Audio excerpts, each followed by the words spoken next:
Now, today we are going to start the extended part of our chapter cost and revenue. Cost and revenue का जो cost का definitions था, different type of cost मैंने आपको सिखा दिए. Second video जो इस पे है वो है बहुत ही important, fixed cost, variable cost और टोटल कॉस्ट. देखो, फिक्स्ड कॉस्ट का मतलब तो सर सिंपल सा है, वो कॉस्ट जो हम फिक्स्ड फैक्टर्स पे इनकर करते हैं, वेरिएबल फैक्टर जो वेरिएबल फैक्टर पे करते हैं, और दोनों को जोड़ दें तो मिलता है टोटल कॉस्ट. थोड़ा सा मैं आपको लॉ ऑफ रिटर्न्स में लेके वापस जाऊंगा. आपको मैंने वहां पर एक वर्ड सिखाया था, शॉर्ट रन. मैंने कहा था शॉर्ट रन टाइम पीरियड एक ऐसा पीरियड होता है जहां पे एज अ प्रोड्यूसर आप अपने सारे फैक्टर्स को साइमल्टेनियसली चेंज नहीं कर पाते. कुछ फैक्टर्स आपके चेंज होते हैं, कुछ फैक्टर्स चेंज नहीं हो पाते. इसलिए वहां पर आपके जो लैंड, लेबर, कैपिटल और एंटरप्रेन्योर्स हैं वो दो पार्ट में बढ़ जाते हैं. एक बन जाता है फिक्स्ड और दूसरा बन जाता है वेरिएबल, क्योंकि आपके पास इतना टाइम अवेलेबल नहीं होता है कि आप सारे फैक्टर्स को चेंज कर दो. जहां पे फिक्स्ड में हमने मशीन्स को पकड़ के रखा था अपने एग्जांपल्स में, और वेरिएबल हमेशा हम पकड़ते हैं लेबर को, क्योंकि लेबर की क्वांटिटीज को हम अपने मन चाह से कमा सकते हैं, बढ़ा सकते हैं depending upon the level of production. जैसे रॉ मटेरियल हो गया, वो भी वेरिएबल फैक्टर्स में आता है. तो फिक्स्ड फैक्टर जैसे मशीन्स हो गए, बिल्डिंग का रेंट हो गया, इंश्योरेंस हो गया, सैलरी और परमानेंट एम्प्लॉय हो गया, ये कुछ ऐसे खर्चे होते हैं जो एक प्रोड्यूसर्स को या प्रोड्यूसिंग यूनिट्स को बेयर करने पड़ते हैं irrespective of the level of output. अगर आप प्रोडक्शन कुछ भी ना करो या 10,000 करो, आपको घर का रेंट या बिल्डिंग का रेंट उतना ही देना पड़ेगा. It means fixed cost is an unavoidable cost, और वो हमेशा इंडिपेंडेंट रहता है to the level of output. मतलब वो आउटपुट पे कभी भी डिपेंड नहीं करता. आप 1 बनाओ, 0 बनाओ, 50 बनाओ, फिक्स्ड कॉस्ट हमेशा क्या रहता है, फिक्स रहता है. देखो, इसीलिए इस टेबल में भी आप देखोगे जब आउटपुट 0 था तब भी मेरा TFC 120, that is total fixed cost, और जब आपका प्रोडक्शन 6 हो रहा है तब भी आपका फिक्स्ड कॉस्ट कितना है, 120. तो ये बात ये बताना चाह रहा है कि फिक्स्ड कॉस्ट एक ऐसा कॉस्ट है जो हर एक प्रोड्यूसिंग यूनिट को बियर करना ही पड़ता है irrespective of the level of output. अब हम आते हैं वेरिएबल कॉस्ट में. सर, वेरिएबल कॉस्ट क्या होता है? वेरिएबल कॉस्ट एक ऐसा कॉस्ट होता है जो वेरिएबल फैक्टर पे इनकर करता है. जैसे पेमेंट ऑफ लेबर, इलेक्ट्रिसिटी का बिल, कोई रिपेयरिंग चार्जेस, रॉ मटेरियल का परचेजिंग प्राइस, लुब्रिकेशन, तरह तरह के खर्चे जो फैक्ट्री में आते हैं, और स्मूथली रन कराने के लिए प्रोडक्शन यूनिट को जो भी खर्चे हम बियर करते हैं उसे हम वेरिएबल कहते हैं. अब वेरिएबल कॉस्ट हमेशा ना लेवल ऑफ आउटपुट पे डिपेंड करता है. अगर आप प्रोडक्शन कुछ भी नहीं कर रहे हैं तो आपका TVC भी क्या होने वाला है, 0, क्योंकि जब आप कुछ प्रोडक्शन करेंगे नहीं तो लेबर को पेमेंट क्या करेंगे. तो when your level of production is 0 units, TVC will be 0. और जैसे जैसे आउटपुट आपका बढ़ते जाएगा आपका TVC भी क्या होते जाएगा, देखते जा रहे हो, बढ़ते जा रहा है. इसका मतलब सर TVC क्या है? TVC एक अवॉइडेबल कॉस्ट है. अगर उसको आप अवॉइड करना चाहते हैं, आप प्रोडक्शन को कम कर दीजिए, इवन 0 भी कर दीजिए, तो TVC आपका 0 हो जाएगा. अगर आपको प्रोडक्शन बढ़ाना है तो TVC भी क्या होगा, बढ़ेगा. अब आते हैं सर टोटल कॉस्ट. देखो, टोटल कॉस्ट का मतलब ही है कि दोनों को एडअप करना. क्यों एडअप करना है? ऑब्वियसली दोनों फैक्टर्स हम लोग यूज कर रहे हैं, तो दोनों फैक्टर्स पे खर्च होने वाली चीजें मेरे कॉस्ट के पार्ट हो गया, उसको हम लोग क्या करना है, कमोडिटीज से रिकवर करना है. इसीलिए हम लोग लिखते हैं total cost is the cost incurred on all type of input, that is whether fixed as well as variable. तो कोई भी आउटपुट को बनाने के लिए जो भी हम खर्चा करते हैं उसको हम लोग टोटल कॉस्ट में लाते हैं. अब टोटल कॉस्ट का ग्राफ हम कैसे बनाते हैं? जस्ट आपको ऐड करना है. जस्ट टेबल में देखो, 120 plus 0 that is 120, 120 plus 40 that is 160, ऐसे करके आप TC निकाल लेते हैं. अब क्या होता है, बोर्ड्स में ना TC, TVC पे एक आपको ग्राफिकल प्रेजेंटेशन पूछता है. अब ग्राफिकल प्रेजेंटेशन अगर हम करें, सपोज करो मैंने एक ग्राफ बनाया, ये Y एक्सिस है, ये X एक्सिस है, ये ओरिजिन है, ये है टोटल फिक्स्ड कॉस्ट, ये है टोटल वेरिएबल कॉस्ट, और ये है टोटल कॉस्ट, और ये है हमारा आउटपुट.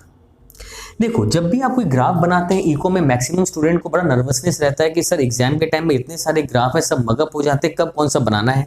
इसलिए कर्व्स के नेचर को पकड़ो. अगर कोई बंदा बोलता है कि आपको TFC का कर्व बताओ, तो आप TFC का नेचर को समझो. सर TFC एक ऐसा है जो कभी भी लेवल ऑफ आउटपुट पर डिपेंड नहीं करता. इसका मतलब सर आप 0 बनाइए तो भी वो 120 पर है, आप 1 बनाइए तो भी वो 120 पे है, और आप 6 बनाइए तो भी वो 120 पे ही है। इसका मतलब TFC एक ऐसा ग्राफ है जो एक स्ट्रेट लाइन होने वाला है which will be parallel to x axis, और ये कभी भी चेंज नहीं होता है। तो सिंपल सा है कि सर TFC कर्व एक स्ट्रेट लाइन होगा which is parallel to x axis. अब हम आते हैं सर TVC पे। सर TVC स्टार्ट कहां से होगा? ओरिजिन से। सर TFC क्यों नहीं स्टार्ट हुआ ओरिजिन से? क्योंकि at zero level of output भी आपको कुछ ना कुछ खर्चे तो बियर करने ही पड़ते हैं, उसे कोई तो टोटल फिक्स कॉस्ट कहते थे।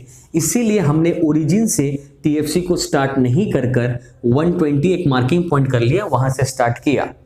अब TVC कहां से स्टार्ट होगा? ओरिजिन से।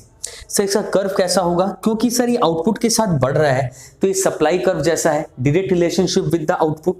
आउटपुट बढ़ेगा तो ये भी बढ़ेगा। तो क्या सर ये एक स्ट्रेट लाइन होगा? देखो पॉजिटिव स्लोप तो है, पॉजिटिव स्लोप है, इसका मतलब है कर्व नीचे से ऊपर की तरफ तो जाने वाला है, लेकिन क्या स्ट्रेट लाइन होगा, कॉन्वेक्स होगा या कॉन्केव होगा? कोई भी कर्व स्ट्रेट लाइन तभी होता है जब वो कांस्टेंट स्पीड पे बढ़ रहा है।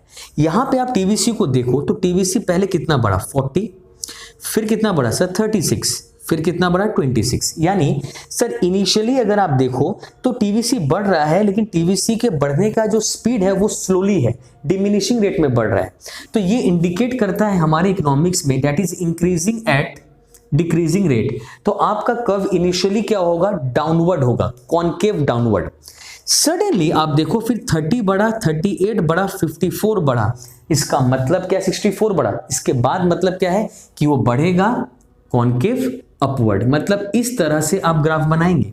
तो सर पहला बात तो ये बताइए कि कर्व ऊपर की तरफ गया, ये तो क्लियर है क्योंकि पॉजिटिव स्लोप था। कॉन्केव डाउनवर्ड हुआ क्योंकि इनिशियली वो डिक्रीजिंग रेट में बढ़ रहा था, बाद में कॉन्केव अपवर्ड हुआ क्योंकि वो इंक्रीजिंग रेट में बढ़ रहा था। रीजन क्या है सर? ऐसा क्या हो गया TVC शुरू में स्लोली बढ़ा, बाद में तेजी? देखो मैंने इसके पहले एक चैप्टर आपको पढ़ाया था रिटर्न्स। मैं आपको बता दूं रिटर्न्स और कॉस्ट, ये दो जो चैप्टर है ना, ये एक ही सिक्का के दो पहलू हैं। देखो रिटर्न में अगर आपको याद होगा तो रिटर्न में स्टार्टिंग में क्या था कि फिक्स्ड फैक्टर ज्यादा थे, वेरिएबल फैक्टर कम थे, मशीन ज्यादा थे, लेबर कम थे। तो लेबर के ऊपर जो खर्चा होता था हमारा कम होता था, उसके मुकाबले प्रोडक्शन बहुत ज्यादा होता था।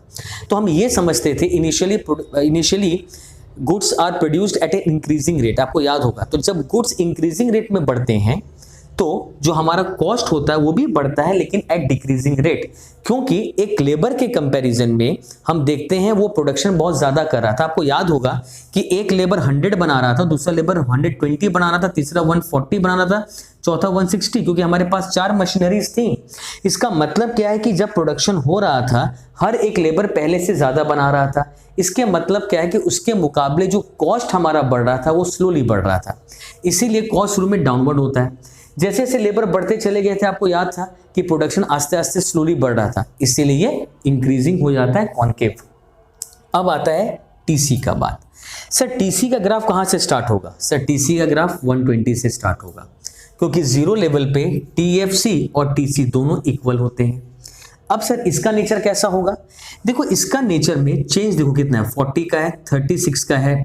देखो एग्जैक्टली इसमें वही चेंज है जो TVC में है। सर होना लाजमी है क्योंकि TC तो बना ही है TFC और TVC को जोड़कर, और TFC क्योंकि कांस्टेंट है तो इसमें जो भी चेंज आएगा वो एग्जैक्टली TVC की वजह से आएगा, और जो चेंज TVC में है वही TC में होगा। तो इसका मतलब सर इसका शेप भी एग्जैक्टली TVC जैसा होगा, initially concave downward and then concave upward.